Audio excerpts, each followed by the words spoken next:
guys, I'm really excited about showing you this case today. This is going to be a combination root canal and composite restoration of 2 front teeth.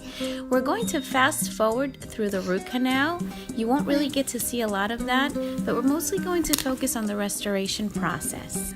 When I met this patient, he expressed that the pain that he was experiencing was so severe that he had ripped off the crowns himself. In this picture, you can see that there's cement left over from the crowns that he removed. There's a draining fistula under the lip line. And if that wasn't bad enough, he had a wedding to attend tomorrow, so we had to get to work right away. The first thing we had to do was an emergency root canal. Here you can see the root canal in progress.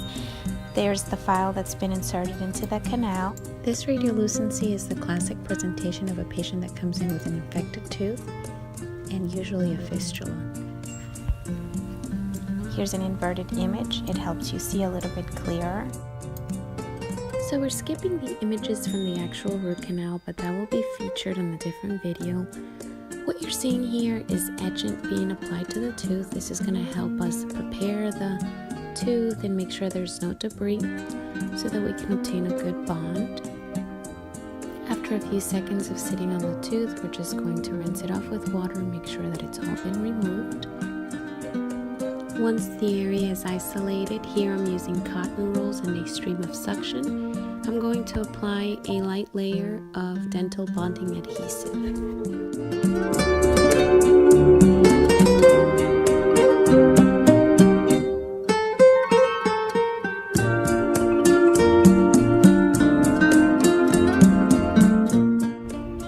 Now that the root canal has been completed and the access preparation has been closed, we can pack some cord along the gum line, and the best way for me to explain what I'm doing right now is I am placing a little piece of cord material that's been soaking in medicine, and what this allows me to do is to retract the gum line so that I can have better access along the margin. This is really useful because it helps me visualize better, it helps me bond better, and it helps me finish the margins a lot better, resulting in a better preparation for the patient. Because we're so close to the gum line, there's a lot of saliva and a lot of fluids that are present in the sulcus, so this little row of cord, in fact I'm going to use 2 rows, is going to help me isolate this area while I'm working. Now the little medicine that this soaks in helps me control the bleeding. It actually makes it so that while I'm working there's very little to no bleeding, and if you want your preparation to bond very well and you want your products to perform the way they were intended to, then using cord is really the way to go. Now through the magic of television, I can make a 10-minute procedure seem like a 30-second procedure. Now for something like this, it's so helpful when you have a patient that's cooperative, a patient that can stay open for a long time, and a patient that's willing to sit in your chair for a couple of hours, because even though it seems like this is a 10-minute procedure, this patient was actually in the chair for about 2 to 3 hours from beginning to end. So you just can't get any luckier than that when it comes to your patient. Now that both rows of cord are in the sulcus, you let your patient sit for a minimum of 5 minutes and let the medicine do its job. Now that the cord has had a chance to sit in the sulcus for 5 minutes, we're going to re-etch, make sure that it's clean of any debris. We're going to rinse it and rebond.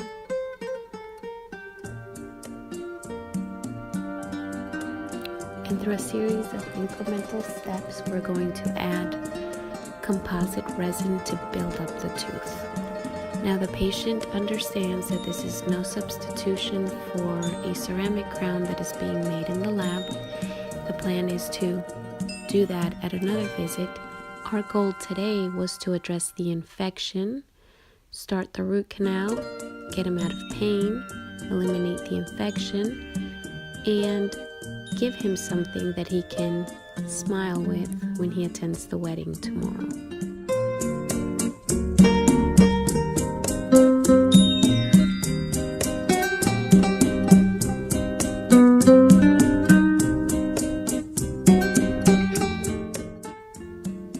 Now you will see me add composite resin in incremental portions.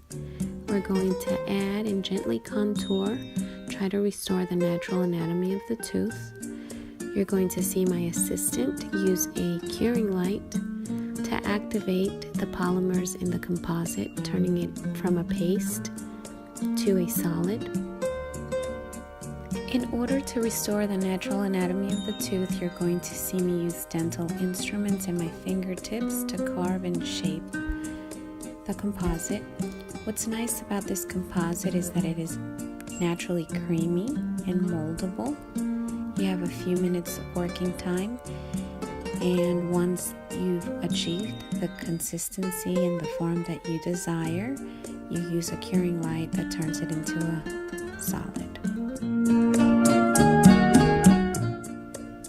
And you can see the tooth is now starting to take shape. This is a process I like to do it little by little rather than all at once.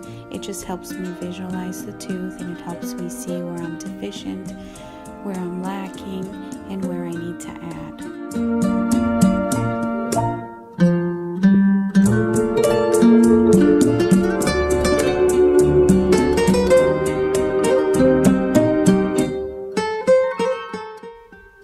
Now it's time for me to build the contact surface for this tooth, and that's the area that touches the tooth next to it.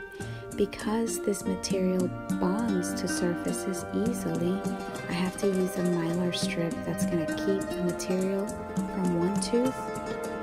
It's going to keep it from bonding to the tooth next to it, allowing the patient to still be able to insert floss in and out just as he would if these were his natural teeth. We're going to fast forward just a bit and take you guys into the finishing process. For the finishing process, I'm using some finishing discs. Think of these as really fine pieces of sandpaper. By attaching it to a mandrel on my handpiece, it allows me to reduce any areas of composite that may be too bulky. And it also helps me contour the restoration and even achieve a polish if I go into the finer grits.